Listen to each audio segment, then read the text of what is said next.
इस अपील पे के बाद लोगों ने कोई सुनवाई नहीं की थी, तो उसी के बाद ये गोल्ड बॉन्ड जारी हुआ था, जिसके बाद आज भारत सरकार को कई करोड़ों रुपए में इसकी भरपाई करनी पड़ रही है। तो ये देश से देखा है कि अपील का, प्राइम मिनिस्टर मोदी के अपील का एक जी। बड़ा जन समर्थन मिला है और इस जन समर्थन को आगे बढ़ाना है। इस जन समर्थन पे जब आप इस तरह के पॉलिटिकल ट्वीट्स देते हैं, कोई नेता इस पे इस तरह का डिबेट करते हैं कि सरकार नाकाम रही है, तो सरकार नाकाम होने से पहले इन चीज़ों को समझना पड़ेगा कि 70 दिन अभी लगभग ये अमेरिका, इज़राइल और ईरान के युद्ध का हुआ है। जी। हॉर्मुज़ स्ट्रीट जो सबसे बड़ा आपका सप्लाई चेन है, वो बंद पड़ा है। इसके बावजूद भी सरकार ने आपको डोमेस्टिक सप्लाई का कभी प्रभावित नहीं होने दिया है, न कोई पेट्रोल पंप आपका ड्राई आउट हुआ है। तो ये सारी चीज़ें अभी भी कंटिन्यू में है, लेकिन हमें पता नहीं है कि हॉर्मुज़ जी। स्ट्रेट का ये संकट कब तक जारी रहेगा और लोगों को खुद को तैयार करना पड़ेगा। एक देश देश के अगर नाते चल हमें रहेगा आगे तो बढ़ने तभी की लोग ज़रूरत प्रभावित है करेंगे। और शायद उस नज़रिए से प्रधानमंत्री की अपील का एक व्यापक असर भी होगा। दीपक जी हमारे सभी लगातार वडोदरा से जुड़े हुए हैं। दीपक, क्योंकि इस रोड शो में हम जहाँ पे जय श्री राम का उद्घोष देख रहे हैं, तो वहीं डमरू भी दिखाई पड़ रहा है, शिव भक्त भी नजर आ रहे हैं और राष्ट्रीय ध्वज ये बताने के लिए काफी है कि राष्ट्रीयता की भावना से ओतप्रोत इस वक्त वडोदरा प्रधानमंत्री के स्वागत इस्तकबाल के लिए पूरी तरीके से तैयार। जी दीपक। बिल्कुल, जी बिल्कुल, जैसे मैं पहले भी बता रहा था कि जब यह छात्रावास का जो उद्घाटन के लिए प्रधानमंत्री आए थे, उस दौरान भी मंच जहाँ लगा था, मंच के आसपास इतनी भीड़ थी कि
तो ये तस्वीरें आप देख रहे हैं गुजरात के वडोदरा से, जहां प्रधानमंत्री नरेंद्र मोदी का ये रोड शो और बड़ी संख्या में लोग सड़क के दोनों ओर प्रधानमंत्री के स्वागत के लिए मौजूद हैं। और यहां पर हर उम्र के लोग, युवा, बुजुर्ग, बच्चे, पुरुष, महिलाएं, सब कोई नजर आ रहा है। हाथों में तिरंगा है। प्रधानमंत्री की एक तस्वीर को कैद करने के लिए उत्सुक लोग नजर आ रहे हैं।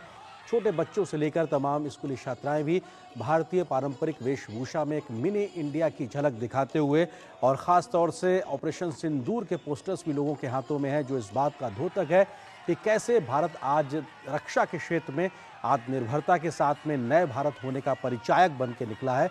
और प्रधानमंत्री की आज हमने सुबह तस्वीरें देखी सोमनाथ मंदिर से, जब उन्होंने इस बात का जिक्र किया कि 11 मई 1998 को भारत ने परमाणु परीक्षण करके किस तरह से दुनिया के आगे ना झुकने का संकल्प दोहराया था। आज उसी संकल्प को नए प्रतिमान तक ले जाते हुए आज भारत आगे बढ़ रहा है। और आज भी प्रधानमंत्री ने देशवासियों से ये अपील भी की है कि वैश्विक चुनौती के बीच में देश को कैसे एक साथ आगे होकर, अनुशासित होकर आगे बढ़ना है, ताकि हम मौजूदा वैश्विक चुनौती, जो तेल संकट, ऊर्जा सुरक्षा को लेकर जो चुनौतियां हैं, उससे हम निपट सकें।